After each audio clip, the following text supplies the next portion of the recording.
estar de nuevo juntos en este consultorio por EN Televisión.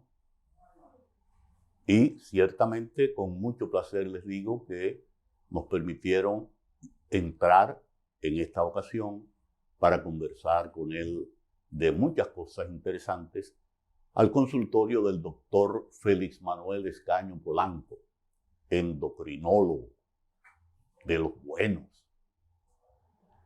Para nosotros será un verdadero placer que conversemos acerca de cosas tan interesantes, cosas tan cotidianas que tiene esta rama de la medicina. Brevemente voy a decir algo acerca del doctor Félix Manuel Escaño Polanco. Ex profesor de residencia de endocrinología del Instituto Dominicano de Seguros Sociales y Diabetes del INDEN. Presidente de la Sociedad Dominicana de Endocrinología y Nutrición, SODEN, en 2 oportunidades. Presidente de la Fundación Dominicana de Endocrinología y Diabetes, Fundomet. Coordinador general de diabetes del Hospital General de la Plaza de la Salud. Maestría Administración Hospitalaria, Universidad Santo Domingo. Autor del libro Nutrición y Calidad de Vida. Columnista del Nacional. Fundador del Club de Diabéticos de la República Dominicana. Presidente electo de la Asociación Latinoamericana de Diabetes, ALAD, del 2013 al 2016. Fundador y pasado presidente de la Asociación Dominicana para el Estudio de la Obesidad, ASODEO. Miembro honorífico de la Asociación Mexicana para el Estudio de la Obesidad. Doctor, con mucho placer los saludamos. Muchas gracias por dejarnos entrar a su consultorio para que los televidentes y yo nos beneficiemos de su charla. Gracias, Johnny. Realmente para mí es un placer estar en este programa. Te agradezco tu participación, como siempre. Gracias. En este tipo de eventos, que siempre he tenido la inquietud de llevar mensajes positivos a la población. Así es. A través de los programas de televisión. Entonces te agradezco y te reafirmo mi amistad y te exhorto a que continúes en este tipo de labor. Cómo no, cómo no. Y contando con personas como ustedes, realmente siempre adelante. Bien. Bien, doctor, vamos a entrar en materia para que el tiempo nos dé, porque vamos a hablar mucho. Yo quiero que usted enfoque la obesidad, esa enfermedad tan compleja, ¿no?, que tiene tantas vertientes, y que me diga, que me defina más o menos obesidad, cuántos tipos de obesidad, qué tratamientos se están usando ahora, cuáles son las consecuencias que puede traer la obesidad, que se desplaye en eso, que yo sé que usted sabe de eso. Bien, la obesidad es una enfermedad, como tú bien mencionaste.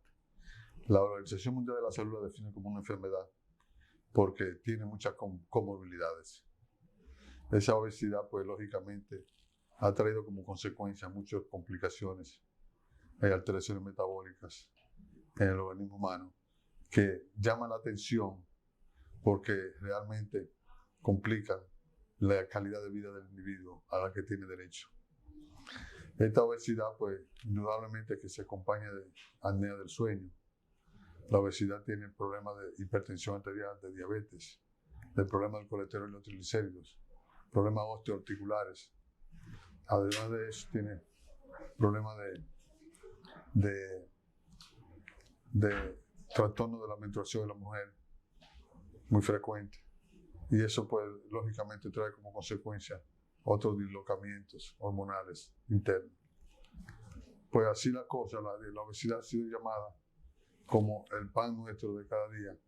En el momento actual, un 71% de la población dominicana se considera que está en sobrepeso y obesa.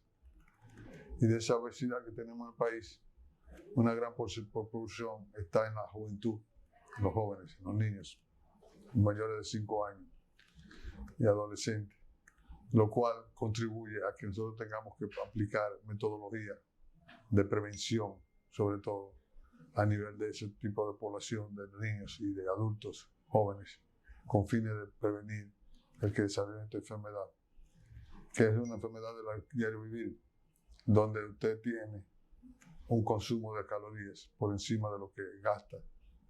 Y entonces, pues lógicamente hay que asociar la alimentación de la obeso como tratamiento preventivo a la actividad física diaria que debe tener todo ser humano. De manera tal que la obesidad se define como tal. Hay parámetros que definen a la obesidad, que como es el índice de masa corporal, que consiste en que se divide una regla de división entre el peso que tiene la persona y el tamaño, su edad, y eso da un resultado al final. Si el índice de masa corporal es de 20 a 25, hablamos de que está saludable, si tiene un peso saludable. Si es de 25 a 30, hablamos de sobrepeso, y cuando va de 30, hablamos de obesidad. Estamos hablando de kilogramos. Sí, kilogramos de peso. Cuando tiene más de 30 kilogramos de peso, ya entraría en una capacitación, una clasificación nueva, que es la obesidad tipo 1, que va de 30 a 33, cuando el resultado es 30 a 33, tipo 2 cuando va de 33 a 36, tipo 3 cuando va de 36 a 40, que ya entra en la obesidad mórbida. O sea, la obesidad mórbida es aquella que se acompaña de enfermedades ya establecidas, como es el síndrome metabólico, como es la diabetes, como es el problema de colesterol, de triglicéridos, el problema de Supongo que cardíaco también, sí, ¿no? tiene hipertensión arterial, tiene problemas cardiovasculares el paciente, y enfoque realmente tiene muchas complicaciones en este tipo de obesidad mórbida. De manera tal que cuando tenemos más de 40 de índice de masa corporal, hablamos de obesidad mórbida. En cualquier patrón. Eso se hizo estableciendo un parámetro para que todos los obesos a nivel internacional, nosotros los médicos tengamos la facultad de identificarlo como tales por el índice de masa corporal, y de esa forma nosotros ganar espacio en el aspecto de estadístico, que se conforme una sola voluntad, un solo lenguaje. Cuando está de 30, más de 30 hay obesidad. De 25 a 30 es sobrepeso, y más de 25 para abajo es sobrepeso normal. Bien, y ese índice tan alto, aquí, yo sé que en otras partes del mundo también, la obesidad está como de moda. Realmente, ¿hasta dónde tiene que ver con esa ingesta desorganizada de alimentos chatarra, de no sé cuánto? Dicen que la gordura entra por la boca, pero yo sé que eso no es del todo así. Pero ¿hasta dónde tiene que ver? Tú dijiste algo muy importante en la primera parte, y es que es una enfermedad multifactorial. Sí. Es una enfermedad complicada, porque realmente tiene mucho que ver la alimentación, la falta de ejercicio, que son los dos elementos más importantes en este momento, en la comida, el desorden organizativo de la comida, las calorías que se ingieren están por encima de lo que se gasta, de lo que se consume. Y de la falta de ejercicio, que es justamente uno de los parámetros que más barato nos sale, nos cuesta a los seres humanos, y no lo utilizamos como debe ser. Entonces nosotros tenemos que la falta de educación nutricional y la falta de alimentación, de ejercicio, son los dos factores más importantes como causa de esta enfermedad. Pero hay parámetros también que ayudan a conseguir, digamos, una biología molecular mejor a nivel internacional, a nivel interno. Por ejemplo, tenemos la prediabetes, que se considera cuando el paciente está en sobrepeso, cuando los valores de azúcar le dan por encima de 100, que lo normal, lo máximo es 100, pero menos de 126, que es el diagnóstico de diabetes. Cuando tiene 126 años, hacemos el diagnóstico de diabetes. Esos son los prediabéticos, los que están camino a la diabetes. En esos prediabéticos, pues generalmente hay obesidad, hay hipertensión arterial ya establecida, hay problemas neurológicos, puede haber problemas de disfunción renal, con la creatinina un poquito más alta de lo normal. Las pruebas renales son más altas. Y entonces eso puede dar al traste con el conocimiento de la persona, y dar al traste con el cuerpo humano, con la biología corporal, de que la debilita, la desorganiza, y eso conlleva entonces a que tengamos nosotros más casos de diabetes que lo normal. Por eso en esos pacientes, cuando están prediabéticos, es muy importante insinuarles que deben llevar una dieta alimenticia coordinada con una actividad física diaria, que deben manejarse con 150 minutos dedicados la actividad física semanal, de lunes a viernes, por ejemplo, 30 minutos diarios. Con 30 minutos es suficiente, pero siempre deben tener coordinación contra la comida y la actividad física para que puedan ser cumplidos los objetivos del manejo de esa enfermedad tan complicada como es la obesidad. Bien. Tengo entendido, por lo que recuerdo, que hay algunos tipos de obesidad que son producidas por trastornos médicos de ese paciente, por enfermedades que ese paciente padece, que le producen obesidad. Creo que el síndrome de Cushing es uno, Sí. pero no recuerdo, hay 2 o 3. Sí, realmente el síndrome de Cushing es una de las enfermedades más frecuentes, de la modalidad más frecuente cuando se alteran las suprarrenales, que son una glandulita que tenemos encima de los riñones. Son 2 glandulitas, una de cada lado, encima de cada riñón. Esas glandulitas suprarrenales producen una hormona que es el cortisol, que ese cortisol es la hormona del estrés, la hormona del placer inclusive, y la hormona que nos ayuda a nosotros a estar despiertos. Tan pronto despertamos, esa hormona aumenta en su concentración en sangre. Ese cortisol debe manejarse entonces con bastante cautela, porque hay pacientes que tienen aumento de peso como secuela secundaria, y además de eso hacen diabetes porque la cortisona bloquea la función biológica de la insulina internamente, y eso hace y produce entonces la diabetes. Cuando no hay insulina suficiente en el cuerpo, aparece la diabetes, y entonces eso lleva a un cuadro de insuficiencia de manejo biológico interno. De manera tal que hay que tener pendiente eso, de que el cortisol es una hormona muy importante para el metabolismo de los hidratos de carbono, y de la proteína y de la grasa. Pero cuando está de más, cuando está por encima de lo normal, como ocurre en el síndrome de Cushing, ahí viene el aumento de peso. Se produce una cara de luna llena, como decimos, una cara redondita, muy coloreada. Y ese es un paciente, una persona que tiene facilidad para crisis de hipertensión, tiene facilidad para entrar al diabetes, tiene facilidad para desarrollar apnea del sueño.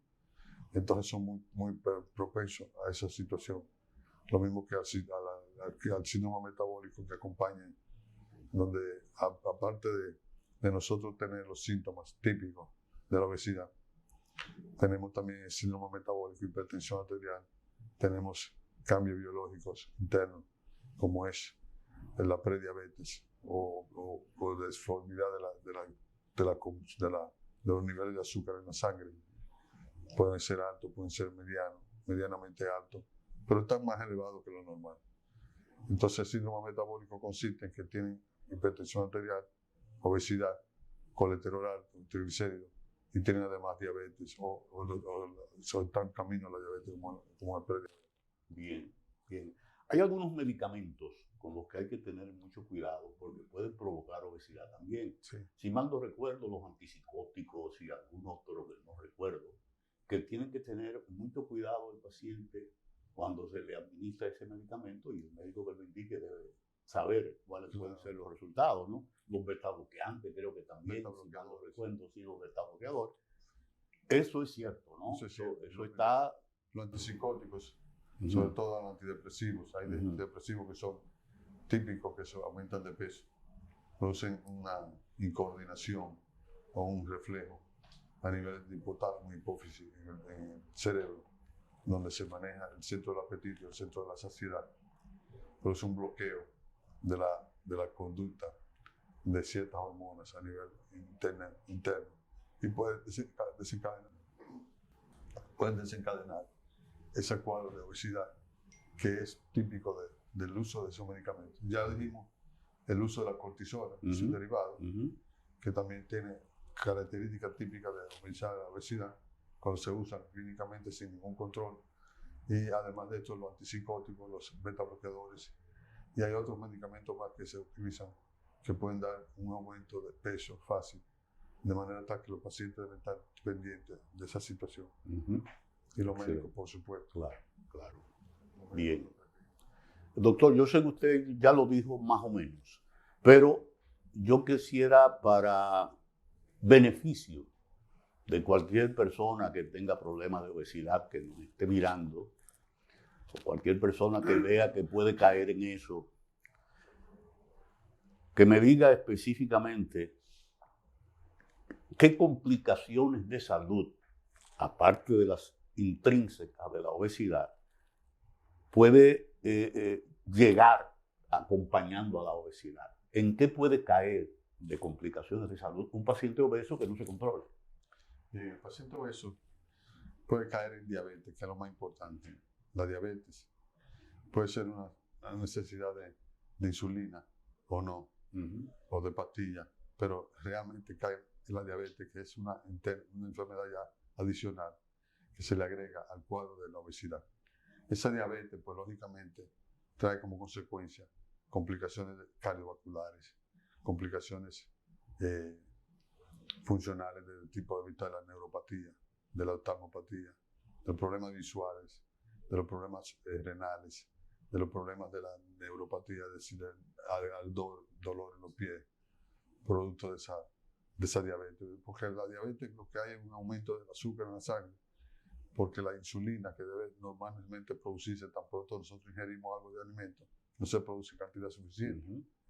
Esa es la diabetes más frecuente, la diabetes tipo 2, porque tenemos la diabetes tipo 1 que aparece en los niños cuando tienen daño, digamos, por un virus que le daña su célula beta y no hay producción de insulina. Sí. Esos niños, desde que uno lo ve, hay que pensar en insulinizarlo inmediatamente para poderlo restablecer y tener una calidad de vida normal.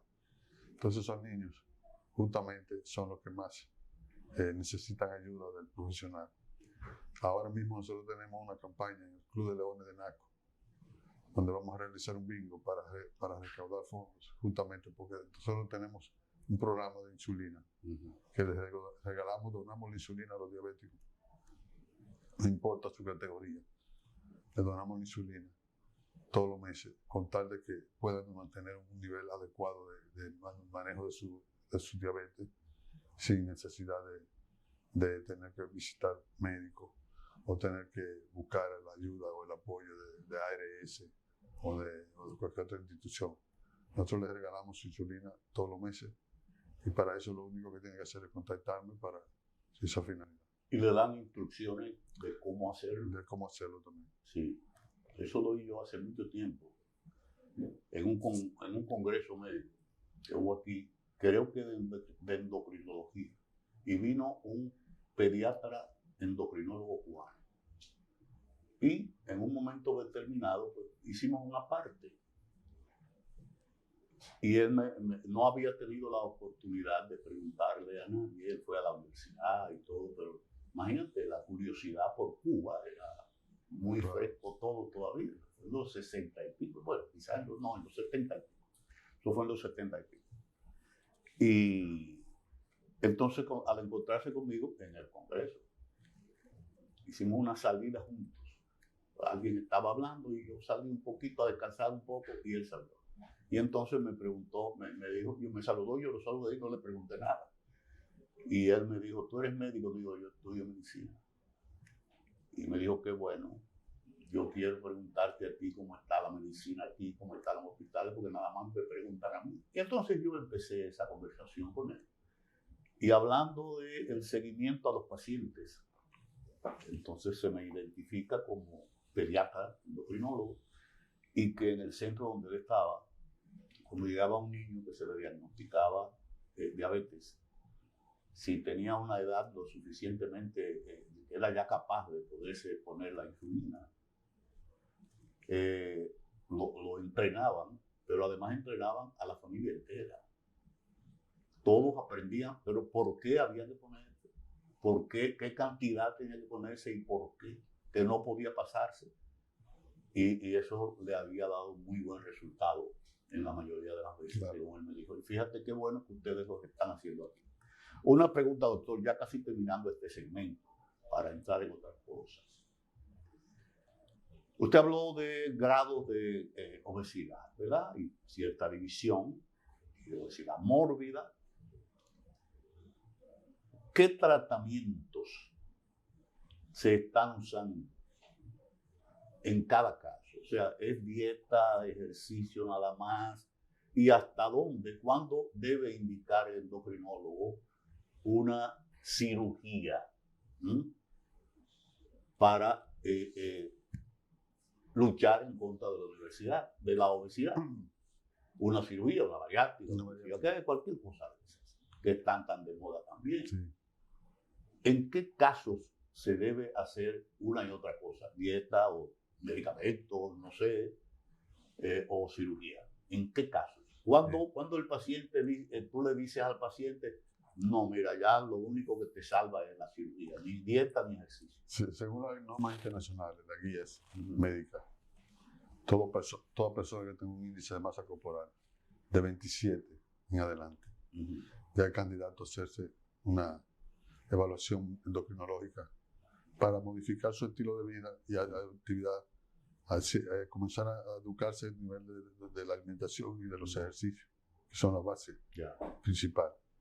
Ejercicio y alimentación son fundamentales en cualquier tipo de paciente obeso. Entonces, a eso se le agrega el que después de 30, cuando ya entra en obesidad, ahí viene entonces la lucha que tenemos nosotros con los cirujanos.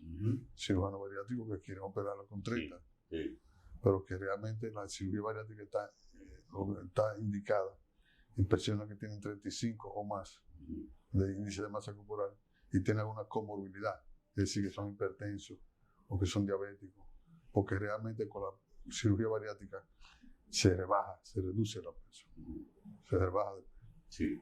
Porque es un cambio que se produce en las hormonas intestinales, gastrointestinales, que tienen una incidencia sobre el centro del apetito y sobre el centro de la saciedad en el cerebro, y que a partir de ahí, entonces, esos estímulos que vienen del intestino no se producen como se producían antes. Ese reflejo se reduce, entonces ahí viene que el paciente pierde peso, se siente más lleno, y entonces lógicamente pierde peso. La cirugía bariátrica es lo más importante en el momento actual, es lo que más se considera como determinación para manejar el caso de obesidad. Sin embargo, todavía nosotros en nuestro país tenemos dificultades porque la cirugía bariátrica no es contemplada dentro de los planes de regulación de la ARS, no es contemplada como patrón para darle apoyo a los ARS. Entonces eso hace que muchos pacientes no se acerquen a los cirujanos, sino que vayan a donde el endocrinólogo, para que el endocrinólogo le ayude a bajar de peso. Pero hay situaciones especiales. Cuando una persona tiene más de 40, no busque ninguna alternativa que no sea una cirugía bariátrica. Pues ya tiene más de 40, que realmente, aunque uno puede perder 100 libras, y yo he tenido muchos casos de eso, realmente son un tiempo muy prolongado.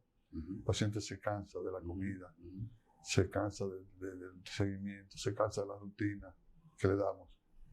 Y eso provoca que nosotros tengamos que entonces forzarnos a hacer un trabajo más arduo. Entonces no vale la pena tener esa lucha constante en esos tipos de pacientes. Lo ideal es que vaya directamente al cirujano bariátrico y eso se ponga. Perfecto. Doctor, con el permiso suyo y de los amables televidentes, vamos a hacer una pequeñita pausa y volvemos. Bueno.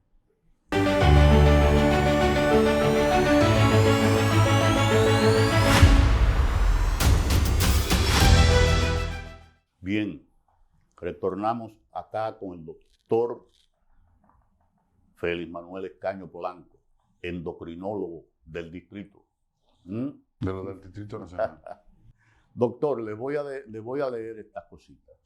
Dieta de carbohidratos, dieta mediterránea, dieta de proteína, dieta vegana, dieta detox, que tiene esa de eliminar las toxinas, ¿no?, del cuerpo, dieta cetogénica, todo ese cúmulo de dietas, sus pros y sus contras, porque deben tener pros, pero deben tener contras también.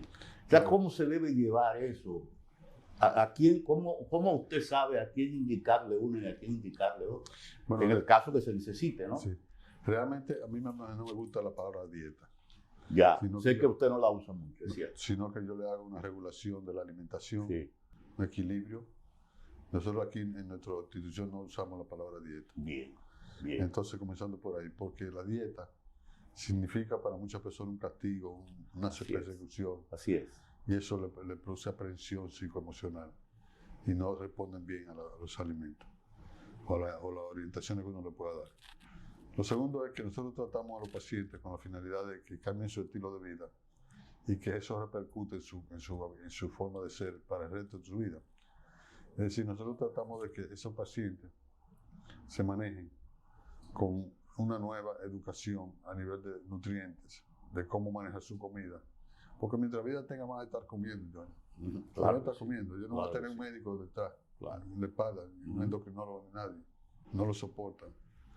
Entonces, eso es importante que lo esté pendiente. Nosotros preparamos entonces menú que cada semana se lo variamos, dependiendo de la queja que tenga el paciente.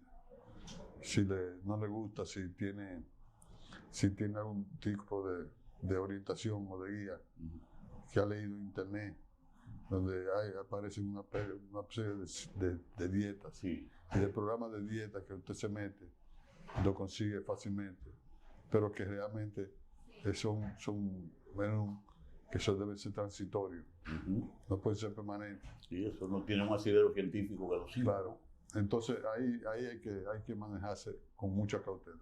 Nosotros les recomendamos siempre los 3 grupos de nutrientes más importantes, que son las proteínas, la grasa y los carbohidratos. Okay.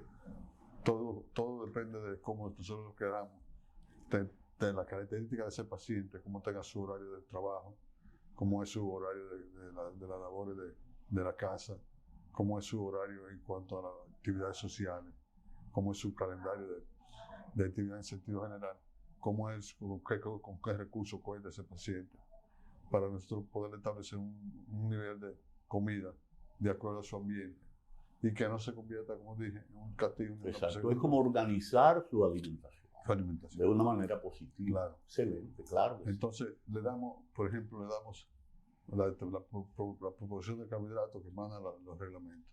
60% de la caloría diaria de proteína, de los carbohidratos, perdón, el 15% de proteína y el 25 a 30% de grasa diariamente. Con ese menú, la persona puede mantenerse su peso. Pero si nosotros le quitamos un poco de grasa, le quitamos un poco de carbohidratos, pierde peso. Entonces, lo más importante es que sepan cómo manejar su cantidad de carbohidratos, su tipo de carbohidratos y cómo manejar su estilo de vida a partir de ese momento. Eso es una reeducación de la alimentación. Exacto.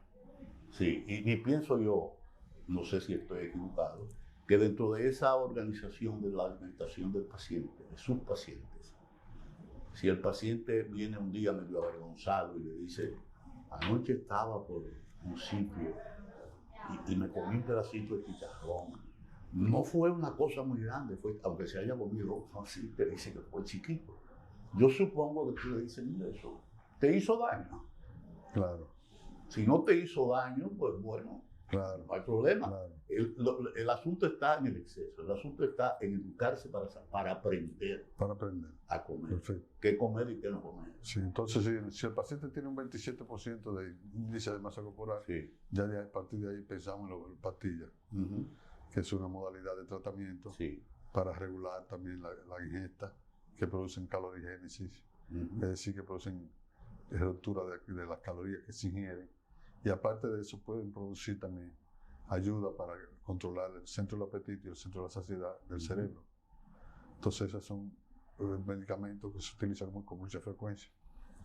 Como también se utiliza con mucha frecuencia algún medicamento que produce alguna disfunción gastrointestinal, como es el Lornitab, que produce una disminución de la absorción de la grasa por el intestino. Y entonces pues eso lleva a una reducción de la caloría que ingiere el individuo en un momento dado. Entonces nosotros tenemos medicamentos que actúan sobre el cerebro y tenemos medicamentos que actúan sobre el intestino. Es decir, que vamos a tener ahí una función muy importante. Pero modernamente hay unas inyecciones que son importantísimas porque son inyecciones que consisten en que fortalecen la otra hormona del páncreas, que es el glucagón. El páncreas produce insulina por un lado y produce glucagón por el otro. En el diabético hay poca insulina y mucho glucagón. Entonces, cuando nosotros bloqueamos el glucagón en la diabetes, bajan los niveles de azúcar en la sangre. ya no tiene que ver nada con la insulina. Ya el glucagón viene en inyecciones que se le aplican y se va aumentando la dosis semanalmente. Y la están usando muchos pacientes de obesos con fines de bajar de peso. Esas inyecciones, pues lógicamente, tienen su función de aumentar la sensibilidad a la insulina y tienen su función de digerir los alimentos y hacer que el individuo consuma menos calorías, porque le quita el apetito. Es decir, que entonces esas inyecciones pueden ayudarle a esa persona a manejar su obesidad y a manejar su metabolismo, su diabetes al mismo tiempo. No producen hipoglucemia, que es muy importante, bajones de azúcar brusco, que al bajar el azúcar bruscamente produce cambios biológicos muy importantes. Por ejemplo, le puede dar un dolor de cabeza fuerte a la persona diabética que ya está usando pastillas o está usando insulina, porque le baja mucho el azúcar. También, así como le produce dolor de cabeza, puede producirle cuadros de ansiedad, de sudoración, de nerviosismo. Es decir, que un paciente diabético que tenga esos cuadros debe revisar bien su tratamiento, su esquema de tratamiento con insulina o con pastillas, porque probablemente esté utilizando más cantidad de insulina o de pastillas que lo normal. Y eso conlleva una situación de hipoglucemia que es muy complicado. Son dos fenómenos que tenemos entonces nosotros que prevenir.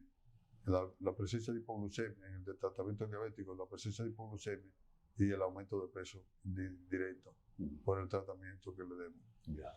Eso son dos situaciones especiales que hay que tener pendiente. Nosotros tenemos entonces que estos medicamentos que se inyeccionan son los GLP-1, como se le llama, GLP, glucagon lipeptide. Eso es lo que quiere decir GLP-1 y los SGLT2, que son pastillas que se le dan a los diabéticos que le manejan la diuresis de los riñones, le manejan el control del azúcar en los riñones y que pueden ser SGLT2, pueden ser medicamentos muy importantes para el control del diabético cuando tiene sobrepeso sobre todo. Los pacientes diabéticos con sobrepeso. Tanto el GLP-1 como los SGLT2.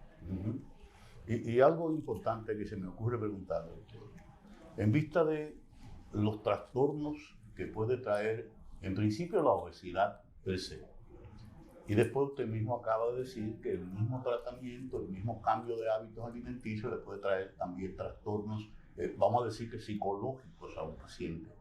¿En qué porcentaje de los casos ustedes, los endocrinólogos, se auxilian de un psicólogo, de un psiquiatra, para que trate ese paciente y ayude a educarlo en el tratamiento, ¿no?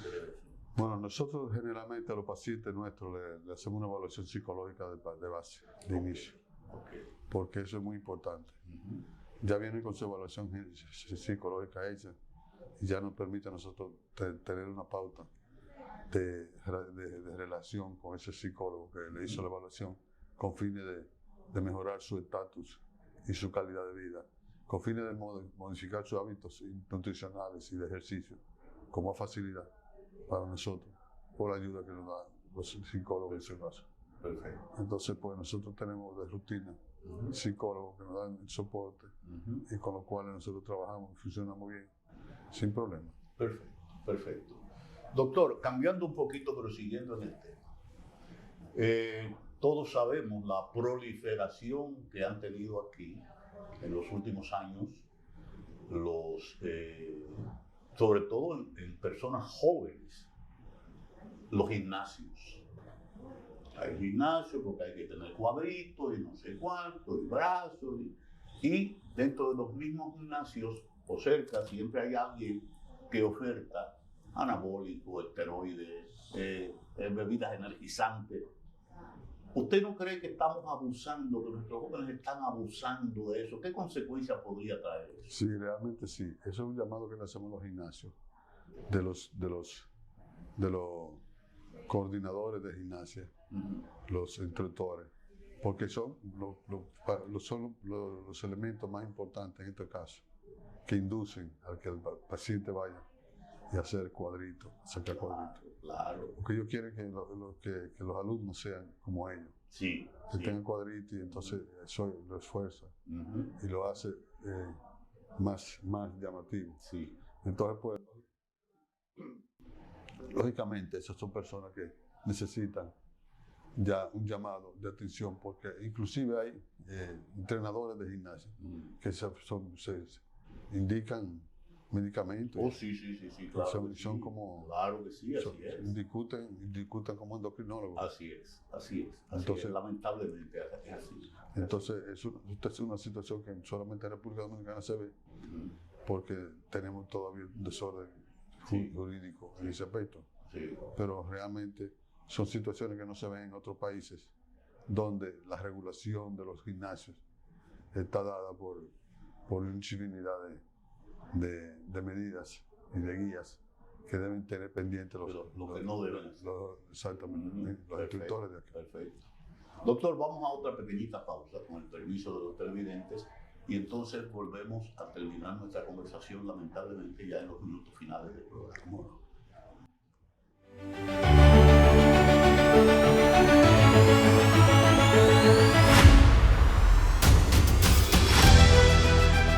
Bien, doctor, fíjese, nosotros tenemos por costumbre recibir algunas preguntas, recomendaciones, críticas por nuestras líneas, ¿no?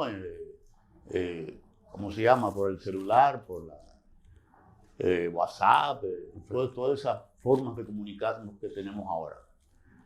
Y algunas personas enviaron varias preguntas. Yo no las cogí todas, algunas no tenían ciertamente mucha, pero casi todas hablaban de diabetes.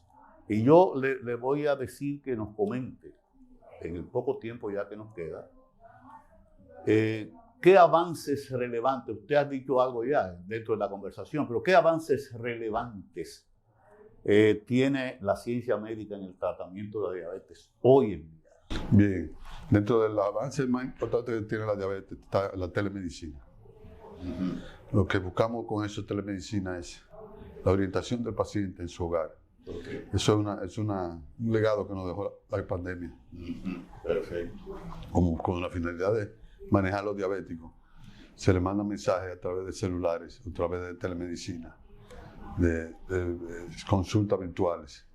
Y eso ha provocado una mejoría en cuanto a la asimilación del tratamiento, en cuanto a la afinidad con el tratamiento. Es decir, que los pacientes diabéticos pues tienen ahí un soporte, un mensaje bien bueno, donde pueden hacer sus preguntas a su médico, donde pueden consultar sobre cualquier otra enfermedad que tengan consecuentemente. De manera tal que la telemedicina, la WhatsApp, el celular, eso le ha servido de aporte y de apoyo a todos esos pacientes diabéticos. Eso es lo más importante en este momento. La educación es importantísima en el diabético, porque se trata de una enfermedad que necesita educación. Un diabético que no esté educado en su enfermedad, un diabético que está condenado al fracaso. Es decir, que va a mantener un nivel siempre elevado de azúcar, de hemoglobina glucosilada por encima de 6. Que dicho sea de paso, la hemoglobina glucosilada es un parámetro que utilizamos normalmente los diabéticos cada 3 meses para definir cómo es el comportamiento de los niveles de azúcar en esos 3 meses.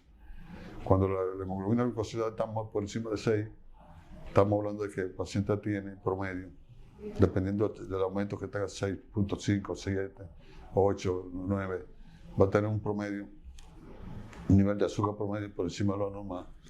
Digamos que va a tener siempre de 180 a 200, que es un nivel de azúcar que a 24 horas, con un nivel de azúcar de ese nivel, eso produce mucha retención de los elementos solutos que tiene el aumento del azúcar en la sangre, mucha glucosa. Y esa glucosa se une a la vista, por ejemplo, al líquido acuoso que tenemos en la vista y produce ceguera. Puede producir neuropatía diabética, es decir, inflamación de los nervios, de la pierna, con mucho dolor.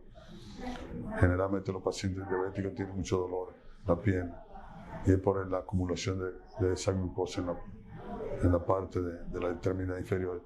Puede ser mucha acumulación de glucosa en los riñones y ahí viene la insuficiencia renal. De manera tal que son parámetros que nos ayudan, parámetros de la hemoglobina glucosilada que nos ayudan a nosotros a saber cómo estuvo su azúcar en los últimos 3 meses. No importa que usted se chequee o no se chequee el azúcar diariamente. Ese parámetro pues, nos sirve a nosotros los médicos actualmente para saber cada 3 meses, haciéndole esa prueba, cómo anda su nivel de azúcar en ese momento, cómo estuvo en los últimos 3 meses y cómo debe seguir ese paciente comportándose con sus niveles de azúcar. Perfecto. Hace un tiempecito, cuando empezó el boom de las células madres, leí algo de una investigación que hablaba de regenerar la insulina de las células madres del páncreas. Eso no prosperó, no dio resultados, porque no he vuelto a leer nada. No ha dado resultados. Realmente es un tratamiento que no tiene finalidad, que no sea la misma finalidad de siempre, la de rellenar con células madre, con células madre tomadas de la misma sangre del individuo, sí, para regenerar ciertas áreas deficientes, de órganos deficientes. Sin embargo, no se ha llegado a ninguna conclusión. A diferencia de los tratamientos genéticos que ya estamos viendo, que están surgiendo modernamente, porque la tendencia es a cada vez más a sacar medicamentos que puedan ayudar a la genética del individuo con diabetes. Medicamentos que puedan yugular esa deficiencia de insulina que se produce en el diabético y que puedan aliviar su estado de ánimo, su estado metabólico, su estado de ánimo, su estado psicoemocional, y que podamos nosotros tener una mejor calidad de vida, brindarle una mejor calidad de vida a esos pacientes que ya son diabéticos y que están así en esa condición, ya sea un diabético tipo 2 que comienza en la etapa adulta, o el diabético tipo 1 que es el niño que se hace diabético, que necesita insulina de inmediato porque las células se fibrosan, las células beta se bloquean, no producen nada de insulina, entonces hay que inyectar la insulina. Ciertamente la genética es la medicina del futuro. Tuvimos la participación la semana pasada con el doctor Rafael Socias, sí, neumólogo, pero que habló de algo que me sorprendió. Mucha gente no conoce todavía eso, que yo dije que era el descubrimiento del siglo XXI, porque apenas en el 13 fue que eso tomó fuerza, en el 2013. Y entonces esto que usted habla de la genética contra la diabetes, ciertamente me recuerda un poco de lo que él habló del sistema CRISPR-Cas, porque es casi lo mismo. O sea, se toma, según leí eso, un gen y se transforma un poco para evitar que se destruyan las células beta del páncreas, que es donde entonces se produce la disminución de la insulina y todo eso, y se produce la diabetes. Y ciertamente eso está todavía en estudio, no se ha hecho, se está experimentando con animales todavía, según leí, no sé si estoy atrasado, se están implementando solamente en animales pruebas a ver si da resultados finales, claro, pero están muy adelantados. No, realmente son inquietudes que existen en el momento actual, muy modernas, sí, inquietudes muy modernas, con la finalidad de controlar mejor la diabetes, que es lo que se busca, que se mantengan niveles bajitos de azúcar en la sangre para que se acumule menos en los órganos vitales que nos producen ceguera, nos producen insuficiencia renal, nos producen prediabéticos, nos producen complicaciones cardiovasculares, ACV, que nos producen ciertas complicaciones ya internas, de manera tal que nosotros podamos manejarnos mejor con las complicaciones del aumento del azúcar en la sangre y la acumulación en los órganos vitales. Perfecto. Doctor, en estos últimos minutos que nos quedan, como le dije, tengo algunas preguntas de los amables televidentes que me escribieron. Hay una que dice, ¿cómo se llama la nueva pastilla para la diabetes? ¿Cuál se consideraría la nueva pastilla? La nueva pastilla, yo me refería a los inhibidores de SGLT2. Ok, a lo que usted dijo ahorita. Esas pastillas son las que producen pérdida de peso, no producen hipoglucemia, no producen, controlan muy bien el azúcar, producen una glucosuria, es decir, aumento de la glucosa en la orina, porque sacan la glucosa de la sangre, la glucosa circulante además, la sacan de la sangre y la pasan por la orina. Y es muy frecuente entonces que nosotros tengamos ahora que de los laboratorios llamen a los pacientes y le digan, mire, usted tiene 4 cruces de azúcar en la orina. Está alarmado. No se dan cuenta que eso lo produce el medicamento. Y que eso es una situación que puede decir... Un dato interesante. Sí. Que de manera tal que esa es una situación que deben tener pendiente los médicos. Claro. Deben tener pendiente que el laboratorio, porque esa es una condición muy importante que se ve en el laboratorio. Paciente con esa pastilla para la diabetes, que le produce 4 cruces de azúcar, que antes era con tirilla para medir la glucosuria, la glucosa en orina. Y eso con esa pastillita, con esa cintica era que se establecía el diagnóstico de diabetes. Exacto. Que ese es un diagnóstico que se ha abandonado esa parte. Y ahora se trata solamente con los niveles de azúcar en la sangre. Ok, perfecto. Bueno, una pregunta. Dice que ¿cuándo habrá una cura para la diabetes? Yo creo que eso... Bueno, eso de la cura de la diabetes todavía no está pendiente.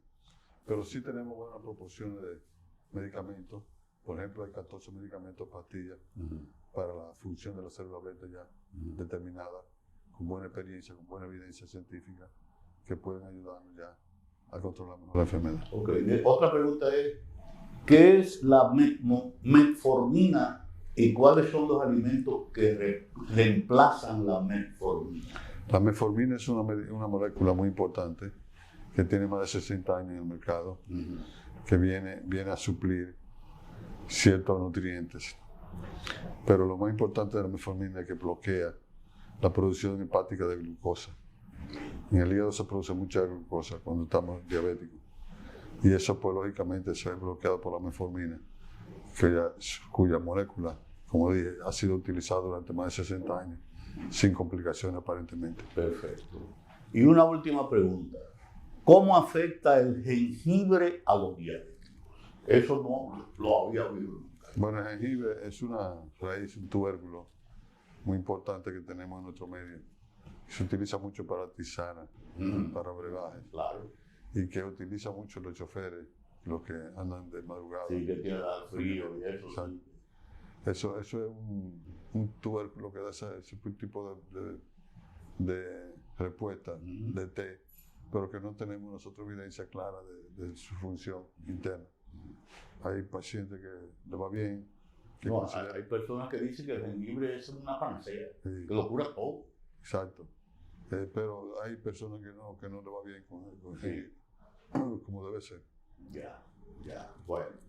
Un mensajito final, si usted quiere, doctor, para los televidentes. Yo quiero mandar un mensaje, es que agradezco esta presentación de Johnny. Le exhorto a que continúe con este tipo de programas educativos, porque son muy valerosos. Mucho que se necesita en nuestro país, programas como este. Muy bien, doctor, gracias. Bien, y a ustedes nada, hasta la próxima, si el Señor lo permite.